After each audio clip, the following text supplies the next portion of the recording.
ऋषि सुनक का जन्म 12 मई 1980 को साउथहैम्पटन में भारतीय पंजाबी हिंदू माता पिता यशवीर सुनक और उषा सुनक के घर हुआ था। वो 3 भाई बहनों में सबसे बड़े हैं। उनके पिता यशवीर का जन्म केन्या में हुआ था और उनकी मां उषा का जन्म तंजानिया में हुआ था। उनके दादा दादी पंजाब प्रांत ब्रिटिश भारत में पैदा हुए थे और 1960 के दशक में अपने बच्चों के साथ पूर्वी अफ्रीका से ब्रिटेन चले गए। उनके पिता यशवीर एक सामान्य चिकित्सक जीपी थे और उनकी मां उषा एक फार्मासिस्ट थी जो एक स्थानीय फार्मेसी चलाती थी। सुनक के भाई संजय मनोवैज्ञानिक हैं। उनकी बहन राखी विदेश राष्ट्रमंडल और विकास कार्यालय में मानवीय शांति निर्माण संयुक्त राष्ट्र के फंड और कार्यक्रमों के प्रमुख के रूप में काम करती है। ऋषि सुनक की शिक्षा। ऋषि सुनक ने विंचेस्टर कॉलेज में पढ़ाई की जो एक लड़कों का पब्लिक बोर्डिंग स्कूल था, जहां वह हेड बॉय और स्कूल पेपर के संपादक थे। उन्होंने लिंकन कॉलेज ऑक्सफोर्ड में दर्शन शास्त्र राजनीति और अर्थशास्त्र का अध्ययन किया। विश्वविद्यालय में अपने समय के दौरान उन्होंने कंजर्वेटिव कैंपेन मुख्यालय में इंटर्नशिप की। साल 2006 में उन्होंने स्टैनफोर्ड विश्वविद्यालय से एमबीए की डिग्री प्राप्त की। स्टैनफोर्ड यूनिवर्सिटी में एमबीए कोर्स के दौरान उन्होंने अपनी पत्नी अक्षता मूर्ति से मुलाकात थी, जिससे उन्होंने अगस्त 2009 में बेंगलुरु शहर में शादी कर ली। दंपति की 2 बेटियां हैं। उनकी पत्नी भारतीय अरबपति एनआर नारायण मूर्ति की बेटी है और कैटमैरन वेंचर्स में निदेशक के रूप में कार्य करती है। वह अपना खुद का फैशन लेबल भी चलाती है और ब्रिटेन की सबसे धनी महिलाओं में से है। सुनक और उनकी पत्नी नॉर्थ यॉर्कशायर के नॉर्थ हिलेटन के पास किर्बी सिक्सटन गांव में रहते हैं। उनके पास कैंसिंगटन सेंट्रल लंदन में एक घर और कैलिफोर्निया के सांता मोनिका में एक फ्लैट भी है। ऋषि सुनक ने कैलिफोर्निया में एक अमेरिकी निवेश बैंक गोल्डमैन सैक्स के लिए 2001 में एक विश्लेषक एनालिसिस के रूप में अपनी पहली नौकरी की शुरुआत की थी। इसके बाद साल 2004 में उन्होंने hedge fund management firm the children investment fund management (TCI) के लिए काम किया। साल 2009 में उन्होंने अपनी नौकरी छोड़कर करीब 1 साल से भी कम समय में अक्टूबर 2010 को $536 मिलियन के शुरुआती निवेश के साथ एक निवेश साझेदारी फर्म थेलेम पार्टनर्स की शुरुआत की।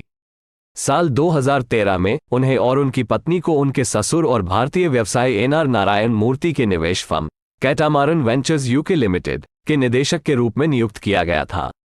बाद में उन्होंने 30 अप्रैल 2015 को फर्म से इस्तीफा दे दिया, लेकिन उनकी पत्नी अभी भी संगठन के निदेशक के रूप में काम करती है। ऋषि ने अक्टूबर 2014 में पहली बार यूके की संसद में कदम रखा, जब पूर्व सांसद विलियम हैग द्वारा अगला आम चुनाव नहीं लड़ने की घोषणा के बाद ऋषि को रिचमंड के लिए कंजर्वेटिव एमपी उम्मीदवार के रूप में चुना गया। अगले वर्ष यानी 2015 में सुनक ने रिचमंड से यूके का आम चुनाव लड़ा और 36.5% मतों के बहुमत से जीत हासिल की। संसद के सदस्य के रूप में सुनक ने साल 2015 से 2017 तक पर्यावरण, खाद्य और ग्रामीण मामलों की चयन समितियों के सदस्य के रूप में काम किया।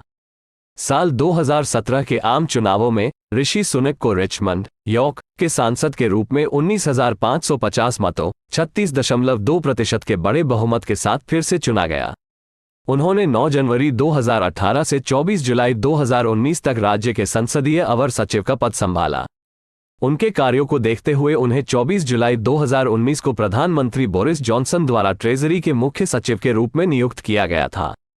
2019 के आम चुनावों में उन्हें सांसद के रूप में चुना गया, जब उन्होंने 27,210 मतों 47.2% के एक बड़े अंतर के साथ अपनी लगातार तीसरी जीत हासिल की। ऋषि के फलते फूलते राजनीतिक करियर में एक और पदोन्नति देखी गई, जब राजकोष के पूर्व चांसलर साजिद जावेद ने नाटकीय रूप से अपने पद से इस्तीफा दे दिया और 13 फरवरी 2020 को उन्हें ब्रिटेन के वित्त मंत्री के रूप में चुना गया। कोविड-19 महामारी के बीच सुनक ने अपना पहला बजट 11 मार्च 2020 को पेश किया। जैसे ही महामारी ने एक वित्तीय प्रभाव पैदा किया, सुनक ने 30 पाउंड बिलियन के अतिरिक्त खर्च की घोषणा की, जिसमें से 12 पाउंड बिलियन COVID के आर्थिक प्रभाव को कम करने के लिए आवंटित किया गया। 17 मार्च 2020 को उन्होंने व्यवसायों के लिए आपातकालीन सहायता में 330 पाउंड बिलियन और कर्मचारियों के लिए वेतन सब्सिडी योजना की घोषणा की।